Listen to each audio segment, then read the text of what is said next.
Han pasado más de 13 años desde que el líder de Libia, Muammar Gaddafi, fue ejecutado por su propio pueblo.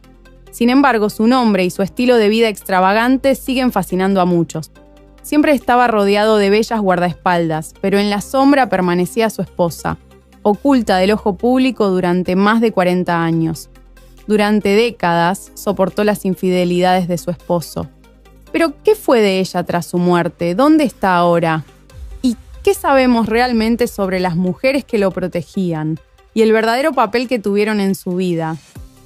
Muammar Gaddafi gobernó Libia durante 42 años, desde 1969 hasta 2011. Era conocido como un dictador que no toleraba competencia y mantenía toda la atención sobre sí mismo. Gaddafi era un hombre lleno de contradicciones, cruel y carismático, temido y admirado. Creó un culto a su personalidad, donde nadie en Libia podía sobresalir más que él. Proveniente de una familia beduina, siempre se mantuvo fiel a sus raíces. Una de sus excentricidades más conocidas era su obsesión por vivir en una tienda de campaña, sin importar dónde estuviera. Incluso en visitas oficiales al extranjero, llevaba su tienda de lujo. Por ejemplo, la instaló en los jardines del Palacio del Elíseo en Francia, en un parque cerca de Roma en Italia, y hasta intentó hacerlo en Nueva York durante una visita a la ONU. Este estilo de vida era su manera de mostrar al mundo que nunca abandonó su herencia beduina. Sus elecciones de ropa también eran extravagantes. Usaba túnicas coloridas, con patrones llamativos y accesorios elaborados. A veces llevaba uniformes militares llenos de medallas e insignias, aunque nunca las ganó en combate. En otras ocasiones, aparecía con vestimenta tradicional africana o inspirada en trajes reales. Su vestuario no era solo cuestión de moda. Era su forma de mantenerse en el centro de atención y proyectarse como una figura más grande que la vida. Gaddafi adoraba ser el foco de todas las miradas. Daba discursos largos y apasionados, disfrutando de la adoración de sus seguidores. Pero su dominio tenía un costo.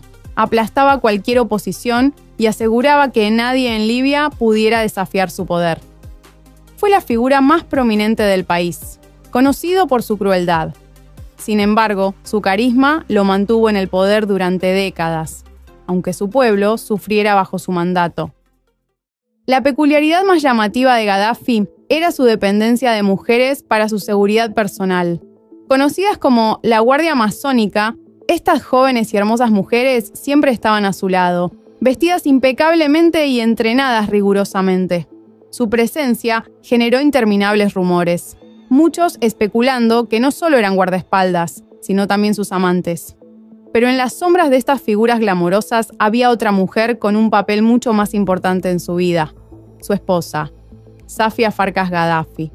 A diferencia de las visibles amazonas, Safia se mantuvo fuera del ojo público, dedicando 41 años a su matrimonio, criando a 7 hijos y permaneciendo leal hasta los últimos días de su esposo. La vida de Safia está envuelta en misterio. A diferencia de Gaddafi, quien dominaba el escenario, ella se alejaba de los asuntos públicos y políticos. Rara vez asistía a eventos oficiales y nunca lo acompañaba en sus viajes internacionales. Su ausencia era tan completa que era casi imposible encontrar fotos de los dos juntos. Las pocas imágenes familiares que existen hoy salieron a la luz solo después de la caída de Gaddafi, encontradas entre los restos de su vida pasada. Estas fotos sugieren que Safia prefería vivir en las sombras, evitando la atención que su esposo tanto disfrutaba. A pesar de su vida discreta, Safia parecía ocupar un lugar especial en el mundo de Gaddafi. Permaneció a su lado durante más de 4 décadas, soportando sus excesos y excentricidades. Gaddafi, conocido por su obsesión con las mujeres hermosas y sus innumerables supuestas aventuras, podría haber elegido a cualquiera, una princesa, una supermodelo o una celebridad. Sin embargo, permaneció casado con Safia Farkas. ¿Por qué? ¿Quién era esta misteriosa mujer que logró quedarse en su vida durante tanto tiempo? Muammar Gaddafi se casó por primera vez en 1969 a los 27 años, poco después de tomar el poder en Libia. Como líder, se esperaba que tuviera una esposa, y su primer matrimonio fue con Fatiha al-Nuri. Sin embargo, su unión fue breve. Aunque tuvieron un hijo, Muhammad Gaddafi, la relación era tensa. y la pareja se divorció al año siguiente. La segunda esposa de Gaddafi, Safia Farkash, de soltera El Brasai, fue la mujer que permaneció a su lado durante todo su gobierno, hasta su muerte en 2011. Su encuentro ocurrió en circunstancias inusuales. En 1969, después de que Gaddafi asumiera el poder, fue hospitalizado por apendicitis. Safia, que entonces era enfermera, lo cuidó durante su estancia. Gaddafi afirmó más tarde que fue amor a primera vista, y su relación se profundizó rápidamente. Al año siguiente se casaron, iniciando una unión que duraría más de 4 décadas. Los orígenes de Safia Farkash siguen siendo un misterio, con versiones contradictorias que alimentan su aura enigmática. Una versión sugiere que tenía ascendencia croata o húngara, con su familia originaria de Mostar, una ciudad en Bosnia y Herzegovina. Su apellido, Farkas, es común en Hungría y significa lobo. Algunos afirman que su abuelo, Iván Farkas, fue un funcionario menor húngaro en Mostar durante el Imperio Austrohúngaro. Según esta versión, Safia conoció a Gaddafi mientras él estudiaba en una academia militar yugoslava antes de su golpe de Estado en 1969. Otra versión sitúa sus raíces firmemente en Libia. Según este relato, Safia nació en Baida, una ciudad en el este de Libia, y pertenecía a la tribu Baraza. Se dice que conoció a Gaddafi mientras lo trataba como enfermera en el hospital. A pesar de las discrepancias entre estas versiones, lo que es seguro es que Safia se convirtió en una figura clave en la vida personal de Gaddafi. Safia Farkash y Gaddafi tuvieron 7 hijos biológicos, 6 varones y una mujer, además de 2 hijos adoptivos. A lo largo de los años, ella fue una presencia constante en su vida, incluso cuando él se rodeaba de guardaespaldas mujeres y era objeto de rumores sobre sus numerosas infidelidades. A diferencia de su esposo, que disfrutaba de la atención pública, Safia llevaba una vida discreta, evitando actividades políticas o públicas. Las fotos de ellos juntos son raras, lo que subraya su preferencia por mantenerse fuera del foco mediático. A pesar de la obsesión de Gaddafi por las mujeres hermosas y sus innumerables infidelidades, Safia permaneció a su lado durante más de 40 años. Su lealtad duradera plantea preguntas sobre su relación. ¿Fue amor, deber o una combinación de ambos lo que la mantuvo a su lado? La vida de Safia Farkash sigue siendo un enigma, pero su presencia en el turbulento mundo de Gaddafi dejó una huella imborrable en su legado. Los hijos de Gaddafi, con Safia Farkash, desempeñaron roles importantes en Libia durante los 42 años de su régimen. No eran solo sus descendientes, sino también símbolos de su poder, con enorme influencia y privilegio. Sin embargo, su comportamiento y estilo de vida ostentoso a menudo generaron críticas y resentimiento entre el pueblo libio. Varios de los hijos de Gaddafi se hicieron famosos por sus vidas lujosas y acciones controvertidas. Su riqueza e influencia les permitían vivir de manera extravagante, mostrando sus riquezas en un país donde muchos ciudadanos vivían en pobreza. Esta desigualdad alimentó un profundo resentimiento hacia la familia Gaddafi y su régimen. Sus acciones, tanto dentro como fuera de Libia, a menudo avergonzaban a su padre y dañaban la imagen de su gobierno. Uno de los hijos más notorios fue Saif al-Islam Gaddafi, considerado el posible sucesor de su padre. Saif era altamente educado, habiendo estudiado en Londres, y se presentaba como un reformista. Sin embargo, su reputación quedó manchada por acusaciones de corrupción y su participación en la represión de la rebelión de 2011. Otro hijo, Hannibal Gaddafi, se hizo conocido por su comportamiento agresivo y antisocial. Sus acciones, que incluían altercados violentos y escándalos de alto perfil en Europa, atrajeron la atención internacional. La conducta imprudente de Hannibal, junto con la de sus hermanos, alimentaba constantemente las críticas hacia la familia Gaddafi, tanto en Libia como en el extranjero. Otro hijo, Muhtasim Gaddafi, ocupó un papel destacado como asesor de seguridad nacional del régimen. Era conocido por sus ambiciones militares y se le consideraba uno de los seguidores más leales de su padre. Aunque su posición le otorgaba un enorme poder, también contribuyó a la percepción pública de la familia Gaddafi como corrupta y egoísta. Aunque Safia Farkash, la esposa de Muammar Gaddafi, vivió en las sombras y evitó las apariciones públicas durante su mandato, estaba lejos de ser una figura pasiva. Safia era una mujer increíblemente rica e influyente, con un papel importante detrás de bastidores. Su riqueza y estatus la convirtieron en una de las mujeres más poderosas de Libia. Safia era propietaria de Burak Air, una aerolínea privada con sede en el Aeropuerto Internacional de Mitiga, en Trípoli. Esta aerolínea operaba de forma independiente de la Aerolínea Nacional de Libia y tenía el monopolio del transporte de peregrinos libios durante la temporada del Hajj. Su control sobre esta empresa clave demostraba su capacidad empresarial y su influencia, que iba más allá del régimen de su esposo. La magnitud de la riqueza de Safia sigue siendo objeto de especulación. Una afirmación ampliamente difundida sugiere que poseía 20 toneladas de oro, consolidándola como una de las figuras más ricas de Libia.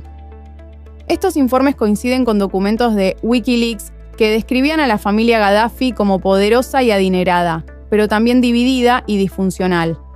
Según algunas estimaciones, la fortuna de Safia alcanzó los $30.000 millones durante el gobierno de su esposo. A pesar de su enorme riqueza, Safia mantenía un perfil bajo.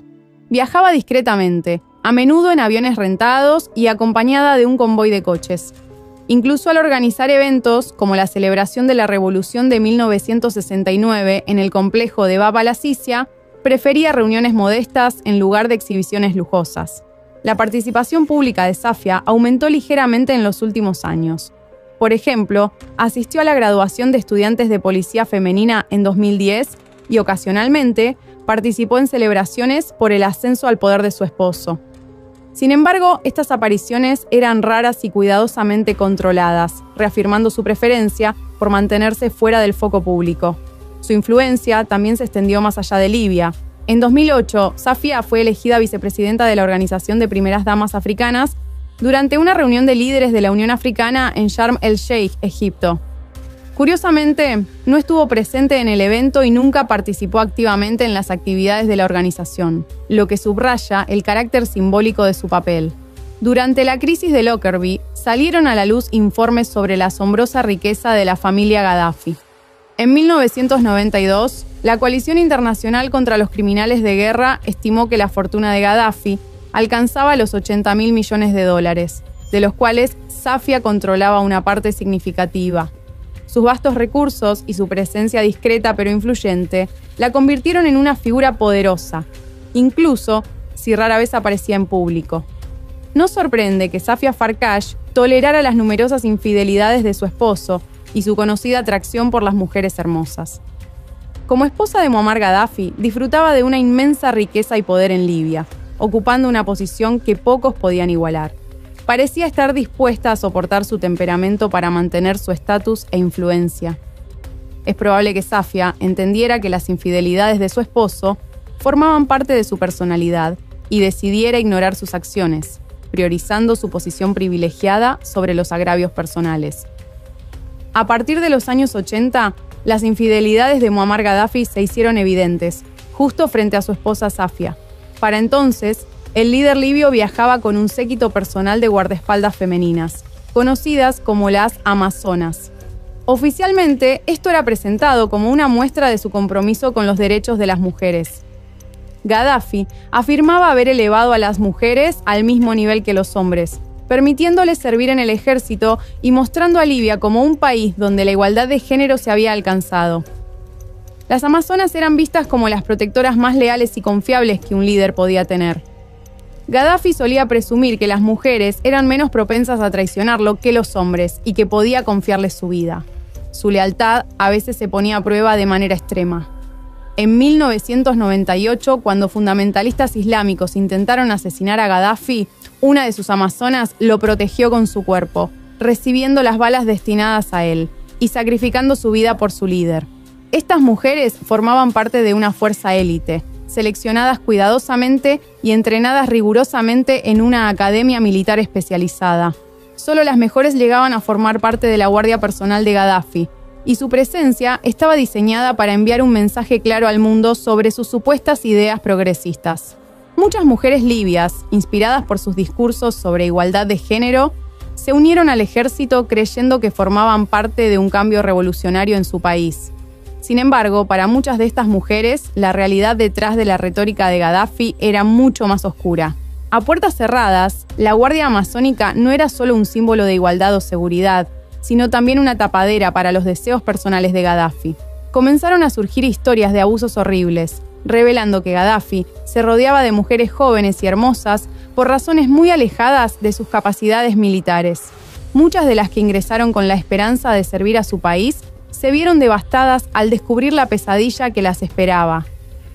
Desde los años 70 comenzaron a surgir informes sobre el comportamiento inapropiado de Muammar Gaddafi con las mujeres. Muchas de las que estaban en su círculo cercano se quejaban de su constante coqueteo y avances no deseados. Con los años, a medida que Gaddafi consolidaba su poder dictatorial, creó un ambiente donde podía hacer lo que quisiera con las mujeres a su alrededor.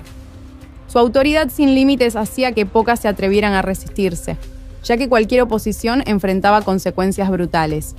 La reputación de crueldad de Gaddafi silenciaba a muchos, y su círculo cercano no era una excepción. Aquellos que presenciaban o sufrían su comportamiento se sentían impotentes, sabiendo las severas represalias que enfrentaban quienes lo desafiaban. Sus guardaespaldas femeninas, las amazonas, tampoco estaban exentas de esta realidad. Después de su muerte, algunas mujeres que lograron sobrevivir comenzaron a hablar sobre los roles adicionales que se les obligó a desempeñar, muy lejos de sus funciones oficiales como guardaespaldas. Una de las exguardaespaldas de Gaddafi, Nisrin Gerishani, de 19 años, describió las horribles experiencias que muchas mujeres enfrentaron. Venían, nos tomaban de la mano y nos llevaban por el pasillo. Sabíamos lo que pasaría, reveló. Estos testimonios pintan un sombrío panorama de la vida en el círculo de Gaddafi, donde las mujeres no solo eran explotadas por él, sino también abusadas por los hombres que lo rodeaban. Algunos de los detalles más escalofriantes sobre la explotación de mujeres por parte de Muammar Gaddafi fueron revelados en el libro El harén de Gaddafi, la historia de una joven y los abusos del poder en Libia, de la periodista francesa Annick Kouchen. En su investigación, Kouchen entrevistó a varias mujeres libias y a otras personas que formaron parte del círculo cercano de Gaddafi, exponiendo la perturbadora realidad de lo que realmente sucedía tras las puertas cerradas de su régimen. El libro revela el lado oscuro del poder de Gaddafi, arrojando luz sobre los horrores que enfrentaron las mujeres en su entorno. En el centro del libro está la historia de Soraya, una joven escolar libia cuya vida dio un giro devastador tras llamar la atención de Gaddafi. Soraya contó que Gaddafi la notó durante un evento escolar y por capricho ordenó que la llevaran a su residencia en Bab al-Azizia, a solo 2 millas de Trípoli. Desde ese momento su vida cambió para siempre. Soraya fue llevada al harén de Gaddafi, donde pasó 6 años obligada a cumplir con todas sus demandas, por más humillantes o crueles que fueran. La historia de Soraya es de un sufrimiento inimaginable. Describió una vida de encarcelamiento dentro del complejo de Gaddafi, donde ella y otras mujeres jóvenes estaban sujetas a sus caprichos. El dictador controlaba completamente sus vidas y la constante amenaza de castigo o muerte pesaba sobre ellas. Incluso pensar en escapar era inútil, ya que el poder de Gaddafi se extendía mucho más allá de las fronteras de Libia. Las mujeres sabían que su alcance e influencia podían encontrarlas en cualquier parte del mundo si intentaban huir. Algunas de las numerosas amantes de Gaddafi estaban con él voluntariamente, ya que estar cerca del dictador les ofrecía grandes oportunidades en la vida. Estas mujeres disfrutaban de privilegios, regalos costosos y una vida de lujo que pocas podían alcanzar en Libia. Sin embargo, muchas otras estaban allí en contra de su voluntad, obligadas a cumplir con los caprichos de un hombre que se alimentaba de su poder ilimitado. Para Gaddafi, los deseos y emociones de los demás no significaban nada. Veía a las mujeres hermosas como juguetes para satisfacer su ego y reforzar su imagen de líder todopoderoso. Gaddafi a menudo mezclaba sus indulgencias personales con su imagen pública. Cuando quería llevar a sus amantes en viajes al extranjero, frecuentemente les pedía que se vistieran con uniformes militares y fingieran ser sus guardaespaldas. Esto creaba la ilusión de un líder protegido por una fuerza élite femenina, reforzando su imagen de hombre macho y supuesto defensor de los derechos de las mujeres. Pero en realidad, no todas las amazonas de su séquito eran soldados profesionales. Algunas eran simplemente sus amantes, disfrazadas con atuendos militares para aparentar. Estas mujeres no eran más que decoraciones cuidadosamente elegidas para proyectar una imagen de fuerza y modernidad. Daban la impresión de que Gaddafi empoderaba a las mujeres y las elevaba a posiciones de importancia. Sin embargo, detrás de esta fachada estaban soldados hombres experimentados que en silencio aseguraban la protección del dictador. Estos hombres operaban en las sombras, mientras las mujeres a su lado servían como una distracción glamorosa para el público y los medios. Por todos los testimonios, Muammar Gaddafi tenía un apetito insaciable por las mujeres. Cada día exigía nuevas compañeras, a menudo buscando vírgenes para satisfacer sus deseos. Su círculo cercano conocía bien sus preferencias y creó una red elaborada de reclutadores y cómplices para cumplir con sus demandas. Uno de los personajes más notorios en este sistema era Ali Kilani, quien dirigía la Oficina Central de Radio y Televisión de Libia. La posición de Kilani le daba acceso a jóvenes y bellas mujeres que aspiraban a triunfar en el mundo del espectáculo. Sin embargo, en lugar de alcanzar sus sueños, muchas de estas mujeres terminaban en la habitación de Gaddafi o, peor aún, a merced de sus asociados. La obsesión de Gaddafi tenía raíces profundas en su pasado. Nacido como hijo de un beduino en una tienda, creció en la pobreza y sufrió humillaciones y desprecio por parte de otros. Esto generó en él un odio de por vida hacia los ricos y poderosos, alimentando su deseo de venganza. Una vez en el poder, Gaddafi disfrutaba especialmente humillando a aristócratas y personas de linaje noble. Su resentimiento provenía del hecho de que, a pesar de su riqueza y autoridad, nunca pudo poseer la sofisticación cultural o el refinamiento de estas personas. Una de sus formas de afirmar su dominio era deshonrar a sus esposas e hijas. Gaddafi a menudo exigía a sus ministros que le llevaran a las esposas o hijas de familias influyentes, o aparecía inesperadamente en sus casas, sorprendiendo con su comportamiento. Para él, esto era la máxima expresión de su poder ilimitado. Negarse a sus demandas era impensable, ya que equivalía a firmar una sentencia de muerte. Al tomar a estas mujeres, Gaddafi satisfacía sus deseos y reforzaba su superioridad sobre aquellos que despreciaba. No todas las mujeres eran obligadas. Algunas buscaban su atención voluntariamente, con la esperanza de obtener recompensas materiales o ayuda financiera. Sin embargo, el costo de sus favores solía ser insoportablemente alto. Su obsesión con las mujeres a menudo provocaba incidentes diplomáticos. Cuando delegaciones extranjeras visitaban Libia, Gaddafi centraba su hospitalidad en las invitadas femeninas. Les ofrecía oro y regalos extravagantes, pero siempre pedía reuniones privadas a cambio. Algunas mujeres viajaban a Libia específicamente para conocerlo, atraídas por la promesa de riqueza y lujo. Gaddafi no escatimaba gastos, organizando vuelos privados para traerlas a Trípoli y colmándolas de obsequios opulentos.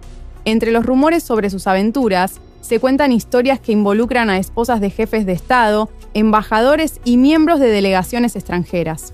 Uno de los relatos más impactantes es el de la obsesión de Gaddafi con la hija del rey saudita Abdullah. Gaddafi veía poseerla como una forma de vengarse de su padre. Sus reclutadores recibieron recursos ilimitados para cumplir su deseo, pero sus esfuerzos fueron en vano. La princesa saudita estaba bien protegida e inaccesible. Sin embargo, lejos de rendirse, los asociados de Gaddafi encontraron a otra mujer que se parecía a ella y la convencieron de hacerse pasar por la princesa durante una noche. Sin saberlo, Gaddafi fue engañado y creyó que había logrado su objetivo.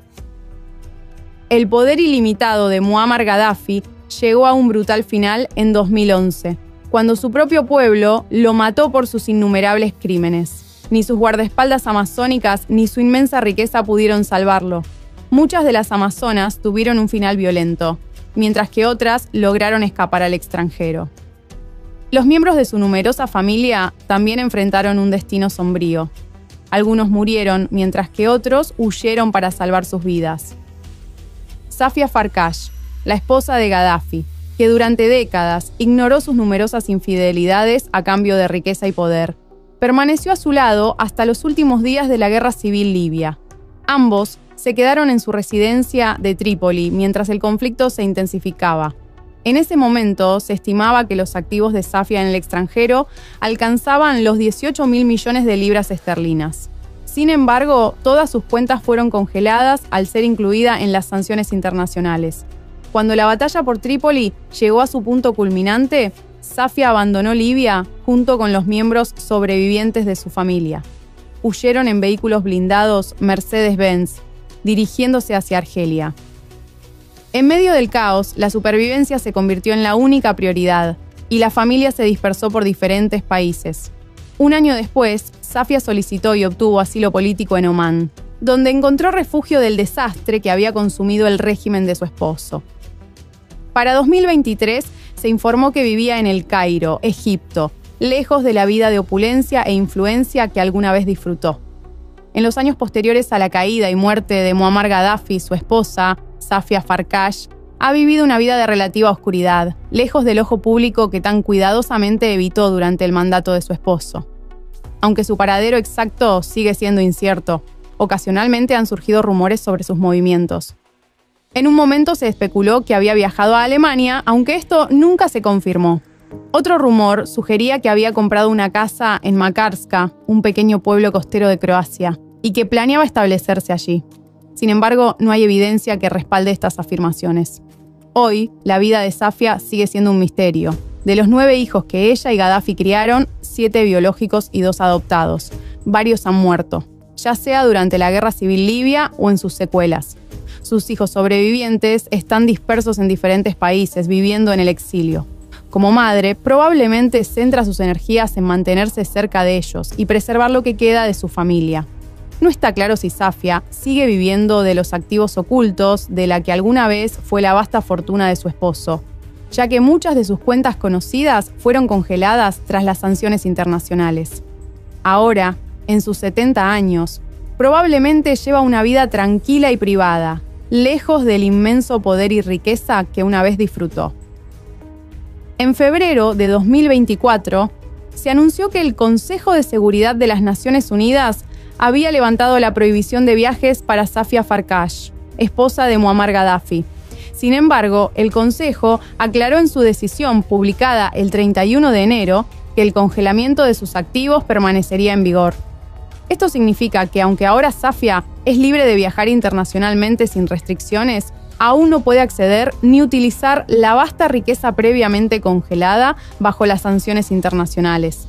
La historia de Safia Farkash es una de contradicciones. Fue la esposa de un hombre cuyo nombre se volvió sinónimo de tiranía, y sin embargo pasó la mayor parte de su vida en las sombras, evitando los reflectores. Su lealtad a Gaddafi perduró a pesar de sus infidelidades y los escándalos que rodearon su régimen. Hoy, su vida es una de exilio y anonimato, muy alejada de los días en que estuvo al lado de una de las figuras más controvertidas de la historia moderna.